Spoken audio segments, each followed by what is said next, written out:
Hi everyone, welcome back. Today I wanted to do a video about not letting spirits follow you home because I'm a medium and mediums are not 24/7 spirit EMTs. And this is something that I had to learn the hard way, and so I wanted to talk about it because it's something every medium eventually deals with. And it's something nobody warns you about when you first open up to your gifts. So, spirits following you home like you're some kind of spiritual Uber driver. Or worse, a 24/7 spirit EMT on mandatory overtime. That's what I was for many years.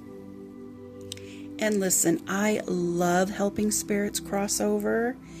It's something I do. And my son also does it. So we're like a team of soul rescuers. But I also love sleeping and not being tapped on the back at 3 a.m. like somebody's trying to order room service. So today, this is what this video is about. I'm teaching you how to stop spirits from lingering, pacing in your hallway, tapping you at night, or sitting on your bed like they're waiting for a dentist appointment. So if you're interested in learning, stick around. Okay, so why spirits follow you home? Here's the truth nobody tells you. Spirits don't follow you because your house is unprotected. They follow you because you are a lighthouse. You shine, you're bright, you're safe, you're approachable. You're basically the Costco sample station of the spirit world. But here's the thing. Being a lighthouse doesn't mean you're open for business 24/7. You can shine without being a rescue station. And sometimes as mediums, our current boundaries might not be enough. And I've said something like, I only allow my angels, guides, and loved ones in my space. Everything else must wait outside. And that's great, but here's the problem. You told them where to wait, but you didn't tell them what to do while they wait. So they're like, okay, I'll just stand here forever, in your hallway, in your bedroom at bedtime. I'm going to tap on your shoulder. I'm going to sit on your bed. I'm going to breathe loudly in the corner like a Victorian orphan. And of course, I'm talking a lot about my personal experiences, but you will have your own. So what I didn't realize for years is you can redirect what you say and it will change everything. So you can say out loud or in your mind, if you need help crossing, go directly to my guides. Do not wait for me. Do not follow me home. Do not linger in my space. I release responsibility for any spirit I do not personally choose to assist. Boom, done. Traffic rerouted. I am no longer, and you are no longer, the spiritual DMV. So what I had to learn was that your guides won't override your role unless you give explicit, structured permission. And because of that, spirits come to me and not my guides.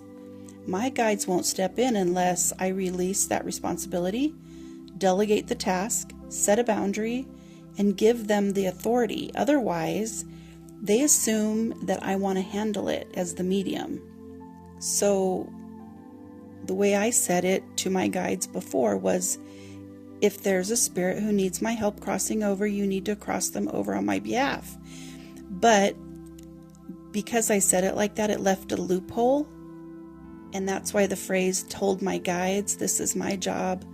I'm the one responsible. I'm the one who opens the door.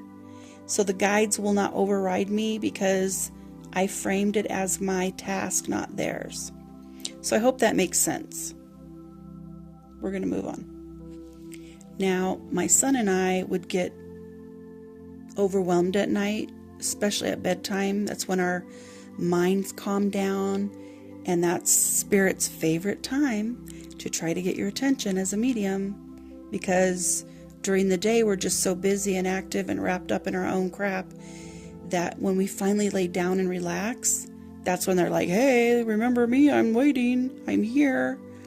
So, for a nighttime boundary before bed, as a medium, you should say, my energy is closed for the night.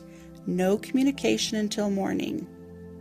And what that does is it stops the tapping, them pacing, their whispering, maybe them sitting on your bed, peeking in your doorway, the whole paranormal circus that mediums deal with.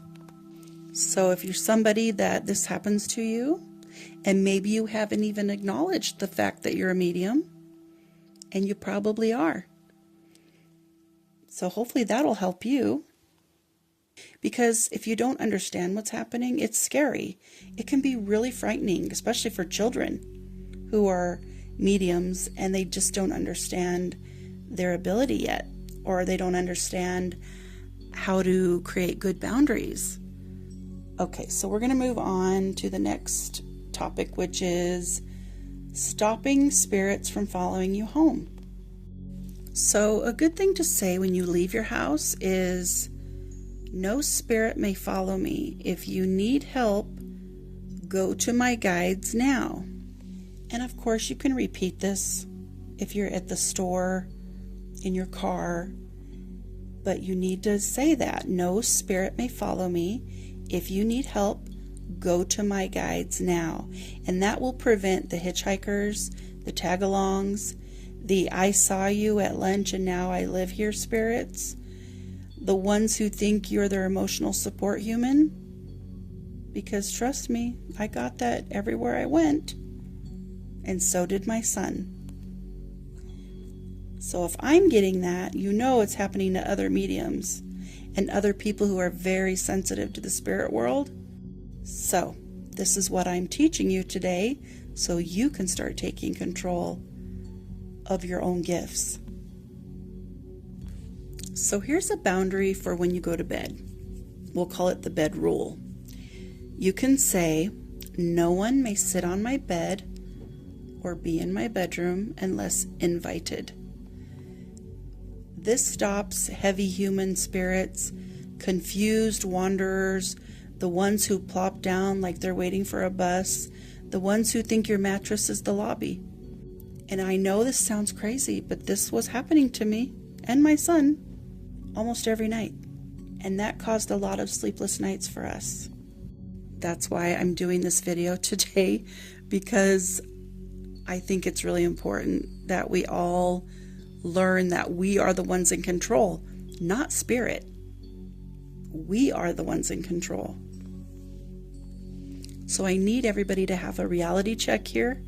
You are not a spirit EMT, a paranormal Walmart. You're not a 24/7 crossing over hotline. You're not the manager of the afterlife, lost and found. You are a human being with your own life, your own gifts, not a full-time employee of the spirit realm. And trust me, I learned this the hard way, like everybody else does. That's why I'm doing the video. Like I said, it's very important to me that people understand they have choices, they have boundaries, they're in control. So friends, if you're exhausted, overwhelmed, or feeling like you're doing daily spiritual customer service, you're not broken, you're not unprotected, and you're not doing anything wrong. You just need to delegate. Your guides are fully capable of crossing spirits without you. They just need permission. So use the boundary. Reclaim your energy, your sleep, and your sanity. Because trust me, you can love your gift without letting it run your life. And I'll share a quick aura cleanse, reset, and this is for when you feel drained or watched. You brush your hands down your arms and your torso, and you say release as you're doing the brushing motion. This clears attachments, emotional residue, or any lingering energy. And that's just a quick aura cleanse. And then if you feel exhausted and you're too tired and you don't want to do anything else for the day, here's an emergency override. And you just say, I'm unavailable. My guides will assist you. Do not approach me. This is basically your spiritual do not disturb sign. So if you'd like to email me, I will send you 5 clean, printable, student-friendly boundary scripts, and you can print them, keep them in a notebook, hang them on the wall, but they're basically what we talked about in the video. I will give you the scripts to use, unless you want to pause the video and write them all down, but I can quickly send them to you if you just want to shoot me an email. But I really hope it helps you, and have a great day or night. Love and light.